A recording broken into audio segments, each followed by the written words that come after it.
A part of that plan, of course, is to induce the gradual surrender of American sovereignty, piece by piece and step by step, to various international organizations, of which the United Nations is the outstanding but far from the only example. Now, here are the aims for the United States. 1, greatly expanded government spending for every conceivable means of getting rid of ever larger sums of American money as wastefully as possible.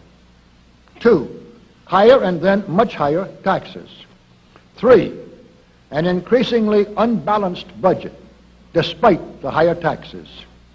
4, wild inflation of our currency.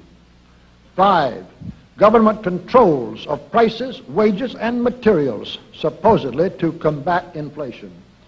6, greatly increased socialistic controls over every operation of our economy and every activity of our daily lives.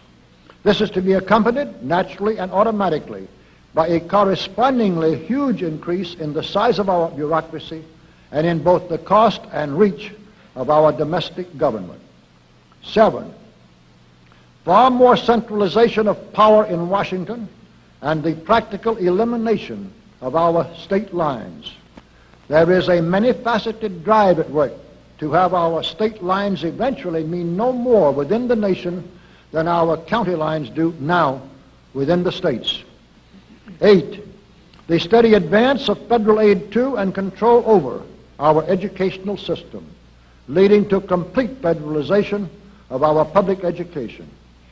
9, a constant hammering into the American consciousness of the horror of modern warfare, the beauties and the absolute necessity of peace. Peace always on communist terms, of course. And 10, the consequent willingness of the American people to allow the steps of appeasement by our government which amount to a piecemeal surrender of the rest of the free world and of the United States itself.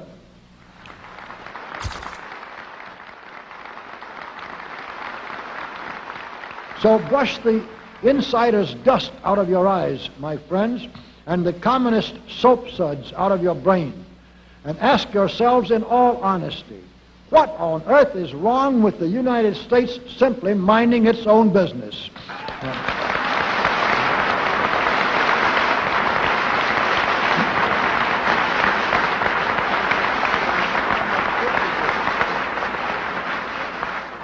Or with having its foreign policy function primarily for the safety and benefit of the American people.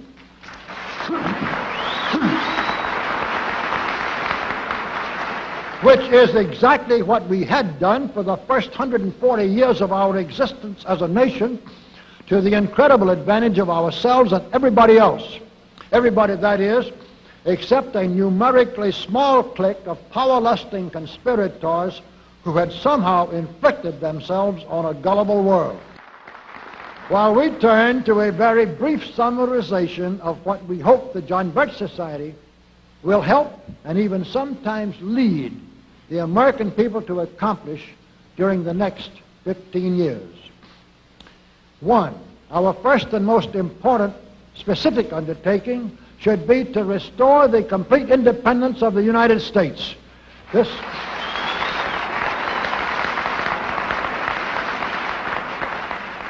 This includes our resolution to get us out of the United Nations and get the United Nations out of the United States.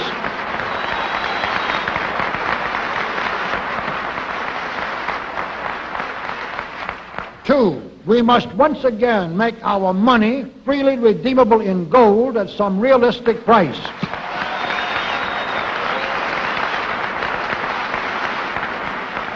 And we must take all practicable legislative steps to prevent a recurrence of the enormous thievery and other subversive crimes that have been perpetrated on the American people through a contrived inflation by every president from Franklin Roosevelt through Richard Nixon.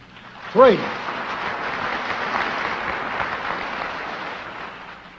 we should reduce the number of government bureaus, of government civilian employees, and the whole quantity of government by at least 50%.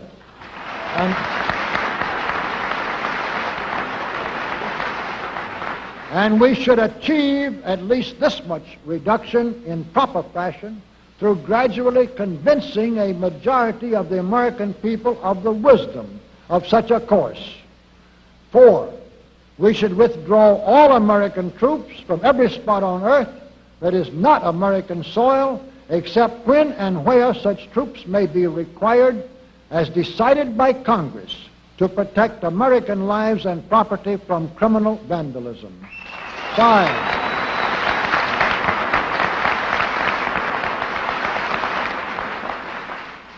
5, we should get government out of the areas and functions and activities where government does not belong. Again, all steps to this end should be taken gradually, but nevertheless just as rapidly as enough of the American people can be persuaded to support such progress.